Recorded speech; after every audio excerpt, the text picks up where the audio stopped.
Hi guys, welcome back to my channel. This is Bella with L'Amour Apothecary, and if you haven't realized just yet,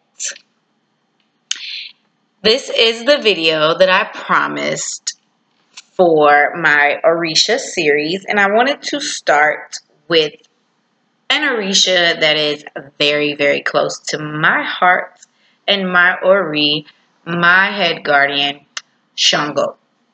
So as I promised, I wanted to come and do a video on what Shango is to me, who he has been to me, and that's pretty much it. So this is going to be my perspective as an almost Shango on what the energy of Shango has been for me.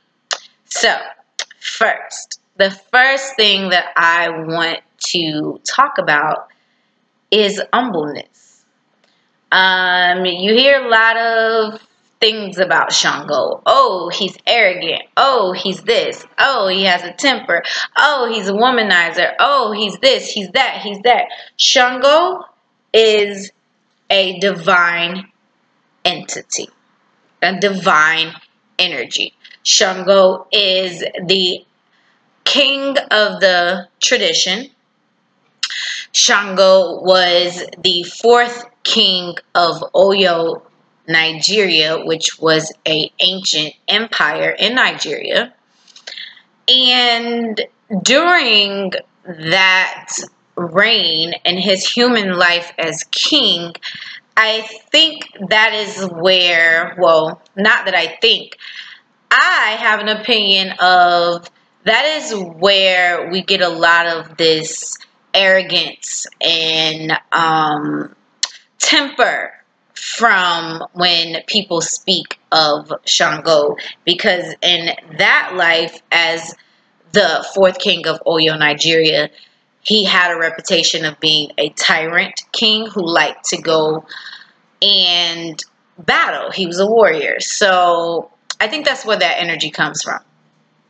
But like us, like people like you, like me, we all have our yin and our yang, our black and our white, our good and our bad, our flaws and our good qualities. And I think that a lot of people, when they are thinking of the Orisha, they want to put a human perspective on the Orisha.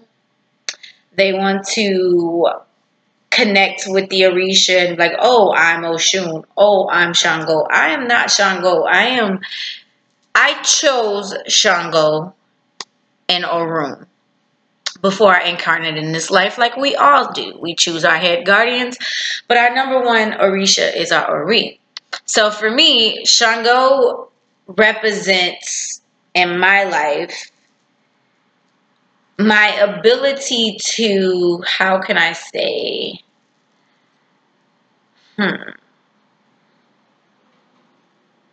my ability to be confident in who I am as a person in all aspects of that, whether it be good, bad, or indifferent. He represents being humble enough to recognize one's flaws and also being humble enough to change the things that we don't like about ourselves. He has a lot of things. He, was a warrior. He did have reputation of being a tyrant. He did lose his cool sometimes. He did struggle with his temper, but those are just a little bit of what Shango is. It's not the big picture of who Shango is and what Shango is. The big picture of what Shango is passion, life, happiness, dance, love. All of those things that make life worth living is what Shango is. And I think one of the most important things in my journey of walking as one of his Omo and one of his devotees is learning how to be humble. And yes, we walk in a room and all eyes are on us. We have this energy. We seem like we're very confident. We seem like we have all of it together. Like when people think of Shango, they're like, oh, he had Oshun, he had Oya, he had Oba, he had Jaguar, he had this woman, he had that Orisha, he had that Orisha. He's all of these things. But one of the biggest things that I don't think gets mentioned enough about Shango is his selflessness. There are so many patakises where Shango has given everything he had for something or someone else. There is instance when he has stepped up when no one else would step up. There are stories about him and Babaluaye. And there are patakises about the way that he helped Orisha Osai. One of them that I learned and that I taught, well, not that I taught, but that I was taught was his, what are the words that I'm looking for? Selflessness in the act when it came to his Orisha siblings. I don't know how many people know the story of Orunmila, who is also goes by Orula and also goes by Ifa, who is the master diviner of Ifa and Santeria Lukumi. Before Orunmila was the master diviner, Shango held the title as master diviner. Orunmila had the drums. Shango traded divination, the tablero, the opele chain, with his brother Orunmila and some patakises. The one thing you guys have to understand about patakises is that it is told several different ways by several different ilays, and the variation of patakises can vary from lineage to lineage. So, according to the information that I learned, is that he traded the drums with Orunmila and that he was looked at as vain for that. Like, oh, here is all of the power, all 256 Odu, all of the answers to all of the problems, all of those things, and he would give that away for drums? Drums? Dancing? But what you have to understand is the drums, or Aina, is an extremely powerful energy. One has to be initiated to Aina, and it is the beat of Aina that draws the Orisha from their place in heaven straight into a drumming, where they can come straight down and be amongst you, me, and everyone else. The drums have that power. Not to say that Shango chose the drums for power, because of course divination is a much more powerful thing than actual music. But it was, in my opinion, after learning that pataki and after learning that story, is that Shango knew Orunmila's heart. He knew what Orunmila wanted. And as his brother, he would much rather be the owner of the drums and allow Orunmila to be the owner of divination, simply because it made his brother happy. That is the energy of who Shango is to me. He is someone that is selfless. He is someone that has taken his own shirt off of his back and put it on the back of Babaluaye. It is his selflessness with Osine is the reason why Osine is very connected to him. Shango is connected to almost all of the main Orisha that are spoken of. He created the Abegis with Oshu. He created thunder and lightning with Oya. He is the defender and protector of Obatala. He is a defender and a protector.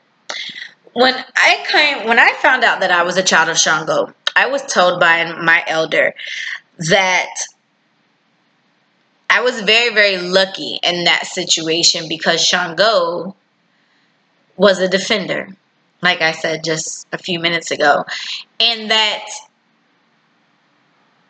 I no longer had to worry about any problems because I can just hand my problems over to Shango and he will fight my battles for me. That is something that is so profound to me, that here is this divine entity who is regarded as a king in both human and spiritual form. Here is a divinity that had the respect of Orisha, primordial, all the way to the youngest. Here is an energy that was so strong and so powerful that it created two human beings at once. Here is an energy that is dance and is life and is happiness and is sexuality and is all of those things that make life worth living. He is not anger. He is not punishment. He is not temper. Although his name means problems and his children will come with a lot of problems, and he has found himself in many, many, many problems, he is more than thunder and lightning and temper. I was on Instagram recently and I saw someone post, "Oh, it's thundering outside. Shango must be mad." That is the epitome of you people not understanding the energies you claim you want in your life. Because if you understood their energies, if you understood them and applied their stories and applied their teachings to today's society, it is so much more than sex, music, and temper. Oshun is so much more than those things. Yemaya is so much more than a pretty ocean. And Obatala is so much more than nice white clothes. And Elegua is so much more than the crossroads. And Ochosi is so much more. Ogun is so much more than what people want to put out in the atmosphere and the energy. I have learned so much about humbleness. I have learned so much about accepting that everything won't be perfect and I'm going to fall and I'm going to have situations that may not look like the way that I thought that they would look. Shango found himself in many situations where he thought it would look this way, but it ended up looking that way. And he still had to adjust. He had to fight his way out of so many situations. If you want to talk about who Shango is, then talk about his zest for life. Talk about his passion. Talk about the fact that if you go to him with an humble heart, that he is justice and he will stand up for you and he will fight all of the battles that you shouldn't fight for yourself. All of the battles that make you weary to fight, to stay strong. Like he is strength. He is all of those things with flaws. And that's what make the Orisha tradition such a beautiful tradition, because the Orisha came with flaws. Therefore, they know how to advise us, because they kind of got this been there, done that mentality. So, and this is how it happened to me. This is the mistake that I made. This is what happened when I went down this path. This is what happened when I made that decision. So I don't want you to make that decision. He is the one thing that came into my life that helped me really understand myself. And I think that is what the Orisha are here to do for us, is to help, is to help us understand who we are, and that we don't have to stay down when we fall. That all we have to do is make a little bit of a sacrifice, and the universe and the Orisha and the Egun and the spiritual quadrants will be there to guide us. The guardian angels will be there to guide us. The Orisha are not owners of you. The Orisha are co-pilots of your own consciousness. They are here to advise you, not to control you, so to speak. Now, they will spank you. Don't get it twisted. If they tell you something more than once, and the divination, take heed the first time, because from experience, you don't want to have to do a bigger sacrifice or a bigger job or a bigger something to help get them to help you out. But the biggest thing that you can do for the Orisha is simply connect with elders, connect with the tradition, connect with the energy, and for your own personal evolution, not so much for money or for women or for this or for that, for your own personal evolution, your own movement, your own spirituality. So I will be bringing more videos like this. We'll get really more in depth about Shango. We'll get more in depth about the other Orishas. We'll do some patakises. We'll dispel some myths and things like that. We're already at almost 20 minutes, so I don't want to keep you guys forever. I just wanted to come through and to give you my perspective on what Shango has been in my life. And our next videos in this series will be more breaking down the cosmology of Shango and the cosmology of the Orisha, so you guys can have a better understanding from someone who is on the same path as you, that is walking the tradition, that is in their path. As I learn, so will you. So see you guys next time. Bye-bye.